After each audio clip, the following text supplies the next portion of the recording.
একটি পরীক্ষা, একটি বিতর্কিত মন্তব্য, আর তারপরেই দেশ জুড়ে ছড়িয়ে পড়ে শিক্ষার্থীদের বিক্ষোভ।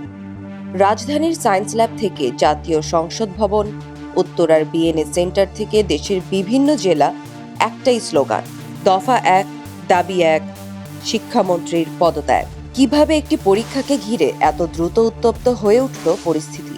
চলুন পুরো ঘটনা প্রবাহ দেখে নেওয়া যাক।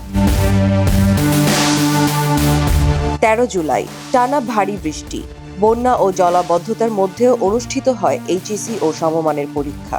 বন্যা কবলিত অনেক এলাকার পরীক্ষার্থীদের অভিযোগ, কেউ নৌকায়, কেউ কোমর সমান পানি পেরিয়ে কেন্দ্রে পৌঁছান। আবার অনেকে সময় মতো কেন্দ্রে পৌঁছাতে না পারায় পরীক্ষায় অংশই নিতে পারেননি।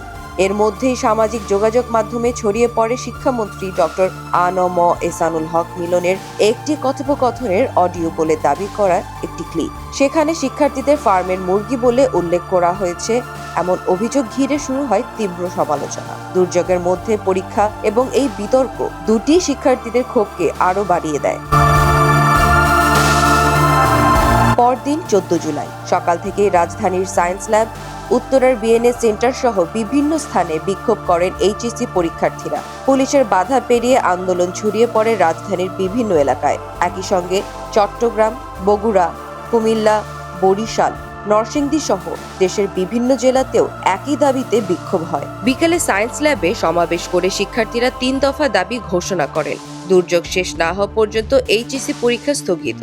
১৩ জুলাই পরীক্ষায় অংশ নিতে না পারাদের জন্য পুনঃপরীক্ষা এবং ২৪ ঘন্টার মধ্যে শিক্ষামন্ত্রী ডক্টর আ.ন.ম এহসানুল হক মিলনের পদত্যাগ। পাশাপাশি শিক্ষামন্ত্রীর প্রকাশ্যে ক্ষমা চাওয়া এবং দাবি পূরণ না হলে ১৫ জুলাই পরীক্ষা শেষে লং মার্চ টু শিক্ষা মন্ত্রণালয় কর্মসূচিরও ঘোষণা দেওয়া হয়। এরপর মিছিল নিয়ে শিক্ষার্থীদের জাতীয় সংসদ ভবনের সামনে গিয়ে মানিক মিয়া এভিনিউ অবরোধ করেন। এতে বন্ধ হয়ে যায় যান চলাচল।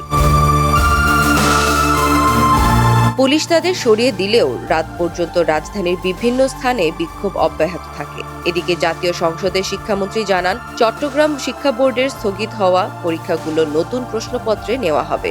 আর বিতর্কিত মন্তব্য প্রসঙ্গে বলেন, তিনি কাউকে উদ্দেশ্য করে কিছু বলেননি। কেউ কষ্ট পেয়ে থাকলে তিনি দুঃখ প্রকাশ করছেন। তবে শিক্ষার্থীরা জানিয়ে দেন, শুধু দুঃখ প্রকাশ নয়, তারা ৩ দফা দাবির বাস্তবায়ন চান।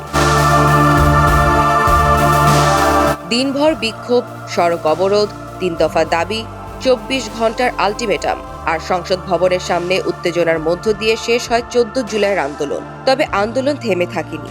দাবি বাস্তবায়ন না হলে ১৫ জুলাই পরীক্ষা শেষে লং মার্চ টু শিক্ষা মন্ত্রণালয় কর্মসূচি পালনের ঘোষণা দিয়েছেন শিক্ষার্থীরা। এখন সবার নজর, সরকার এই দাবিগুলোর বিষয়ে কি সিদ্ধান্ত নেয় এবং আন্দোলনের পরবর্তী ধাপ কোন দিকে এগোয়।